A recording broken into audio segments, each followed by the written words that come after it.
Chennai சைதாப்பேட்டையில் CPM மாநில செயலாளர் சண்முகம் தலைமையில் தற்போது கண்டன ஆர்ப்பாட்டம் ஒன்று நடைபெற்றிருக்கிறது. முக்கிய செய்தியாக பார்த்து வருகிறோம்.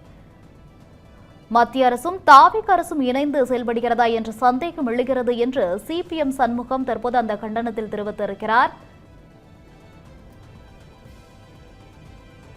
கூடுதல் விவரங்களுடன் இணைக்கிறார் எமது சிறப்பு செய்தியாளர் கிருபா அவர்கள். கிருபா வணக்கம். தற்போது மார்க்சிஸ்ட் கட்சியினர் கண்டன ஆர்ப்பாட்டத்தில் ஈடுபட்டு இருக்கிறார்கள் சைதாப்பேட்டையில். இந்த கண்டன ஆர்ப்பாட்டம் குறித்து கூடுதல் விவரங்கள் என்ன? கோகிலா வணக்கம். திண்டுக்கல் மாவட்டம் குஜிலியாம்பாறை வட்டாட்சியர் கம்யூனிஸ்ட் கட்சியை சேர்ந்தவர்களின் தகவல்களை திரட்டக் கோரி சுற்றறிக்கை அனுப்பியிருந்தது அரசியல் வட்டாரத்தில் பெரும் பரபரப்பை ஏற்படுத்தியிருந்தது. இதனைத் தொடர்ந்து மாணவர்கள் தொடர்ந்து போராட்டங்களை அறிவித்திருந்தார்கள்.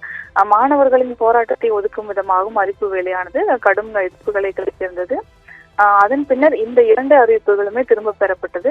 இந்த நிலையில்தான் இந்த விவகாரங்களில் சம்பந்தப்பட்ட வட்டாட்சியர் மற்றும் தலைமை செயலாளர் மீது நடவடிக்கை எடுக்க வேண்டும் என இந்திய கம்யூனிஸ்ட் கட்சியினர் ஆர்ப்பாட்டத்தில் ஈடுபட்டு வருகிறார்கள். சென்னை சைதாப்பேட்டையில் இந்திய கம்யூனிஸ்ட் கட்சியின் மாநில செயலாளர் பே. சண்முகம் தலைமையில் இந்த ஆர்ப்பாட்டமானது நடைபெற்று வருகிறது. அதே போல சிபிஎம் சார்பில் தமிழ்நாடு முழுவதும் இந்த ஆர்ப்பாட்டம் நடைபெறுவது குறிப்பிடத்தக்க ஒன்றாக இருக்கிறது. இதில் இடதுசாரி மாணவர்களின் போராட்டங்களை ஒடுக்கும் வகையில் தமிழ்நாடு அரசின் தலைமை செயலாளர் உத்தரவின் அடிப்படையில் அனைத்து பள்ளி கல்லூரிகளுக்கு சுற்றறிக்கை அனுப்பியிருப்பது வன்மையான கண்டனத்திற்கு உரியது என பே. சண்முகம் குறிப்பிட்டிருக்கிறார். அதே போல தமிழ்நாடு தலைமை செயலாளரின் இந்த செயல்பாடு சட்டவிரோதமானது என்றும் வன்மையான கண்டனத்துக்கு உரியது என்றும் அவர் அந்த ஆர்ப்பாட்டத்தில் கூறியிருக்கிறார். அதே போல தலைமை செயலாளராக நீடிப்பதற்கு அவர் தகுதி இல்லாதவர் என்றும் அவர் கூறியிருக்கிறார். உடனடியாக அவர் பதவியிலிருந்து அகற்றப்பட வேண்டியவர் என்றும் அவர் குறிப்பிட்டிருக்கிறார். சட்டமன்றத்தில் இந்த விவகாரம் தொடர்பாக நடந்த விவாதத்தில் உயர்கல்வித்துறை அமைச்சர் தெரிவித்த கருத்து கொஞ்சமும் ஏற்றுக்கொள்ளக்கூடியது அல்ல என்றும் தவறுதலாக நடந்துள்ளதாக அவர் பேசியிருப்பது ஏற்கத்தக்கது அல்ல என்றும் பேசணும் திட்டவட்டமாக தெரிவித்திருக்கிறார்.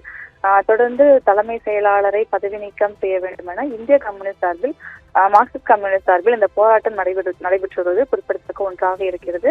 குறிப்பாக அதிகாரிகள் வேண்டுமா நாங்கள் வேண்டுமா என்பது குறித்து அவர் பே. சண்முகம் கேள்வி எழுப்பியிருப்பதை பார்க்க முடிகிறது. தொடர்ந்து கம்யூனிஸ்ட் கட்சியினர் குறிப்பிடப்படுவது கண்டனத்துக்கு உரியது என்றும் அவர் குறிப்பிட்டிருக்கிறார். இதனால் ஆளும் தாவேக அரசுக்கு எதிராக கம்யூனிஸ்ட் கட்சியினர் போராட்டம் நடத்தியிருப்பது ஒரு பெரும் பரபரப்பை ஏற்படுத்தியிருக்கிறது. கோகிலா,